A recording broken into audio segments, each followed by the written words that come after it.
What is up, guys? It has been a while.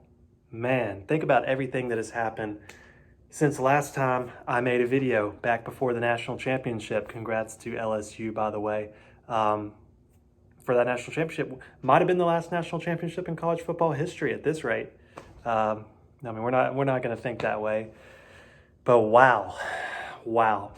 Since that game, just what, 2 months later, the sports world around the world came crashing down with the outbreak of COVID. And it was definitely just something that a lot of us never imagined would happen. It was something out of a movie. It's been something out of a movie. It's gotten political. It's become a big mess, especially in the United States. And obviously, sports have been affected, and a lot of you know just regular people everywhere have been greatly affected by this. I work in the healthcare industry, so we have COVID patients. And it definitely spiked this summer, and the numbers look like they're going down. It's been crazy. It's been crazy. It's been crazy. But what we're here today to talk about, what I finally ended this retirement to talk about, was the fact that obviously what was broken yesterday was that the Pac-12 and Big Ten decided not to play football, confirmed today. And, looking at the question, are the players now safer now that there's not going to be a football season? And there's a couple ways it could go. You have either you're going to keep the players quarantined within the team and act as if the season was going to go on, which would be by far the only right choice, or you're going to throw the students back into the general population and into the general student population, in which you have just put the students under immense danger and have done the complete opposite of everything that you said. So, as of right now, the ACC, SEC, and Big 12 are still going to play, and man, we're holding out hope. If they don't play and they are going to protect the players, I'm all for it, though. It's going to suck more than I can even imagine. Losing March Madness was tough enough. Losing college football, it's going to be the possible death blow to college sports. I mean, I hope not. We'll see what happens. I'm an optimistic person. I'm going to try to stay optimistic. But let's just look at this decision that the Big Ten and the Pac-12 kind of followed behind. And like I said, it brings to the question, how are they going to react? And what was the cause? Was it player safety, or was it the worry for liability and the fact that they would do anything not to pay these players, which looks like that might not be the case. I think they approved something today to where student athletes might be able to make more money, get more benefits. So hopefully that's going to continue and the players get what they deserve without being, a complete professional football league. But still, the players obviously need a lot more benefits than they're getting, because they're worth a lot more now than they were back in the 80s and 70s and all that kind of stuff. But I'm getting off topic. Let's look at the questions.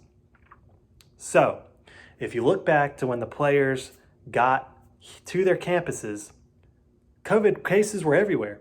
The student athletes were getting the COVID cases at home when they weren't under protection, when they weren't being supervised. 1/3 of Clemson's football team has already had COVID. They had it before they got here. Now nobody has it. They've crushed it. They've strictly quarantined.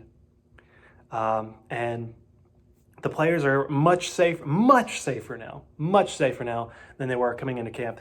All you see is the people who are supportive of this talking about,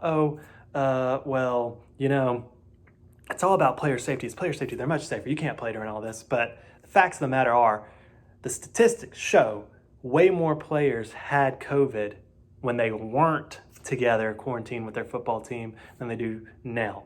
So if they're not quarantined with their team, they are going to probably get COVID. There's a good chance. There's a much better chance of them getting COVID. That's what the statistics show us right now. So if you care about the players and you're throwing them back into the general population, and you're throwing them back into the general student population and letting them go to class, you cannot, Big Ten and Pac-12 and all you people who are supportive of that decision, you cannot say you're protecting the players. All you're doing is protecting liabilities, because if one of those players gets sick, if the horrible case were to happen where a player lost their life from COVID while football season was going on, even if they didn't get COVID from an opponent or something like that, liability stem, people are going to get sued, even though the fact of the matter is the players are much safer together. It's a proven point. Now, if you're planning on quarantining and keeping the players together, and it looks like some Big Ten teams saying, okay, you can still practice. Maybe if they stay quarantined, if they keep them together, if they keep them away from the student population, if they don't send them home, that's fine. You can say you're doing what's in the best interest of the students. It does take away that little bit of chance that one of your opponents has COVID and, it spreads. But it doesn't make sense from a safety standpoint when the numbers were there. They were all getting sick. They were all getting sick when they were coming to campus, and before they came to campus, they were getting sick from being at home. They were getting sick from probably going, doing things that college kids do. A lot of college kids I know, they've been, being college kids. So without the strict supervision, without that goal to play for, without, okay, we're not going to go out tonight because we've got to play. We want to play. We're trying to get our NFL draft up, all that kind of stuff. They're much less likely to go out and party. Will it happen? I don't know. It's just much less likely. And then also, I believe, somebody can correct me with this, I've been trying to do research. It appears that if they do have a football season, then the players are not going to be, going to the regular classes. They'll be taking classes online and continuing to quarantine together, keeping them a lot safer. So, I don't get it. It's disgusting the way that it's been tearing everybody apart. Nobody wants to come together and logically look at stuff. People are just picking stats. Might look like what I'm doing. I'm just going off of, okay, you're going to Walmart, you're going out in the general public, you're much more likely to get it.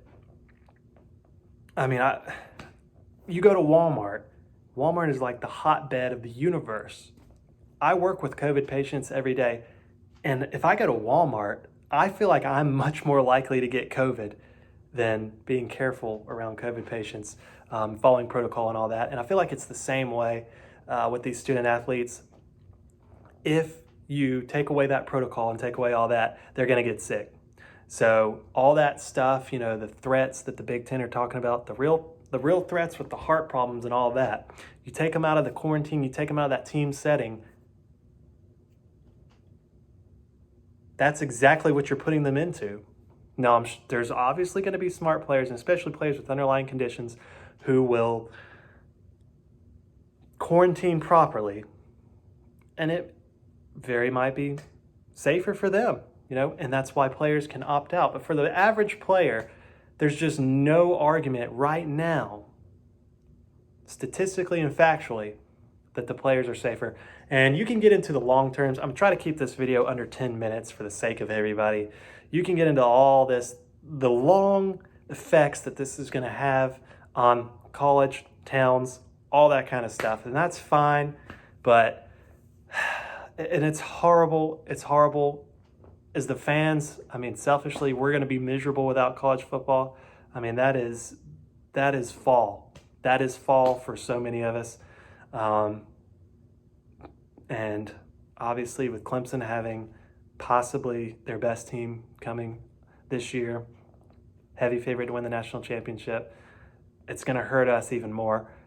But if your key is player safety, which I think it should be, then you have to look at it and say, man, maybe the Big Ten and Pac-12 are being 100% political here and trying to play the liability, trying to play the political game and all that kind of stuff. And maybe you can say the SEC and ACC, even though the ACC is a heavily liberal conference, then maybe you can say all that. But the fact of the matter is they need to keep, in this instance, speaking about the way things have been split, they need to keep politics out. I don't think some things are political. I think it's just right and wrong, such as, social justice, racism problems.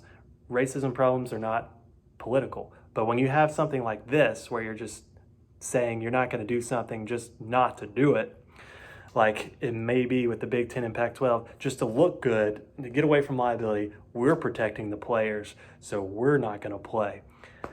It doesn't work when the facts prove that you're taking away the safeguards and taking away the safety of the player. All those conditions you're worried about, you're putting them in much more danger for if you don't keep them safe and you don't keep them quarantined, you don't keep the protocol. So I just want to ask, I just made a video asking you guys, what do y'all think? Do y'all think that the players are safer? Why do you think the players are safer if they don't play without the protocols? And will the protocols still exist if there's no season? We'll see what happens. We'll see what happens. Hopefully my next video will be to talk about the season that is going to happen, to talk about the Wake Forest game, which right now is scheduled. Everything may be pushed back. We don't know. But man, right now, it's just been the most interesting. It's been the most interesting few days of college football since the conference realignment. It's been crazy.